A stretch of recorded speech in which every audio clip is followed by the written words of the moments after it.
যত গল্প পড়ি কিংবা শুনি, ততই আমার আপনজনের উপর থেকে বিশ্বাস যেন উঠেই যাচ্ছে। আজকের গল্পটা ঠিক সেরকম একটা গল্প। জিন ভূতের রাজ্যে তোমাকে স্বাগতম। আজকের গল্পটা শুরু করা যাক। আমি ওসমান, ময়মনসিংহের প্রত্যন্ত গ্রামের একজন প্রভাবশালীর ছেলে। আমার বাবা সে এলাকার একজন মাননীয় ব্যক্তি ছিলেন। পরিবারে আম্মু আব্বু ছাড়া আর কেউ নেই। ছোটবেলা থেকে আমি আমার আম্মুর যত্নে এবং আব্বুর কড়া শাসনে বড় হয়েছি। বাবা সবসময় আমাকে একটা কথা বলতেন, আমার যত সম্পদ আছে সবই তোমার, কিন্তু যে মর্যাদা আমি অর্জন করেছি তা তোমার না। এই সম্মান এবং মর্যাদা তোমাকে ধরে রাখতে হবে।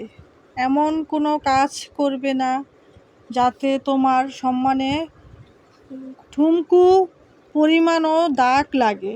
বাবার এ কথাগুলো আমি কখনোই বুঝতাম না, কারণ তখন আমি ছিলাম একজন দুরন্ত বালক। হেসে খেলে ভালো দিন কাটছিল।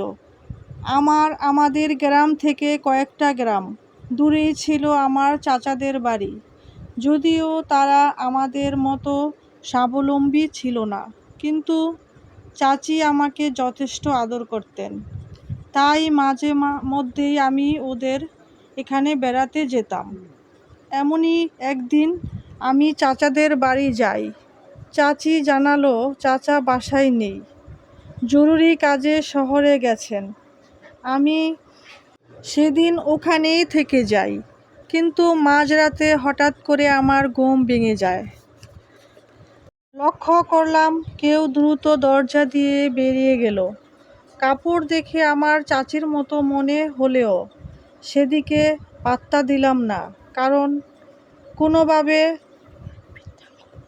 আমার বৃদ্ধা আঙ্গুলটা কেটে গিয়েছিল এবং সেখান থেকে রক্ত পড়ছিল। কোনো রকম একটা কাপড় দিয়ে আঙ্গুলটা বেঁধে বাহিরে গিয়ে দেখলাম কেউ নেই, তো দরজা দিয়ে এসে ঘুমিয়ে পড়লাম। পরদিন চাচিকে এ বিষয়ে জানালে তিনি বললেন, আমি কেন এত রাতে তোমার ঘরে যাব? তুমি হয়তো ঘুমের ঘরে ভুল দেখেছ, আর তোমার হাত হয়তো কোথাও খোঁচা লেগে কেটে গেছে। বাদ দাও ওসব কথা, আমি তোমার জন্য পায়েস রান্না করেছি, হাত মুখ ধুয়ে খেতে আসো। বিষয়টা নিয়ে আমি তেমন ভাবলাম না। সেদিন বিকাল পর্যন্ত তাদের সাথে সময় কাটিয়ে আমি বাসায় চলে আসলাম। কিন্তু সেদিন বাসায় আসার সময় আমি দেখলাম চাচি তাদের বাড়ির রাস্তায় দাঁড়িয়ে আমাকে দেখছিলেন, কোনো একটা অদ্ভুত চাহনি দিচ্ছিলেন। যদি আপনারা দ্বিতীয় পার্ট দেখতে চান, তাহলে আমাদের কমেন্ট সেকশনে কমেন্ট করে যান।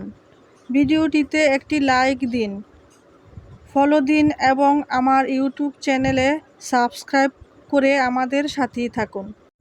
ক্যাপশনে আমাদের ইউটিউব চ্যানেল মেনশন করে দেওয়া হয়েছে। আল্লাহ হাফেজ।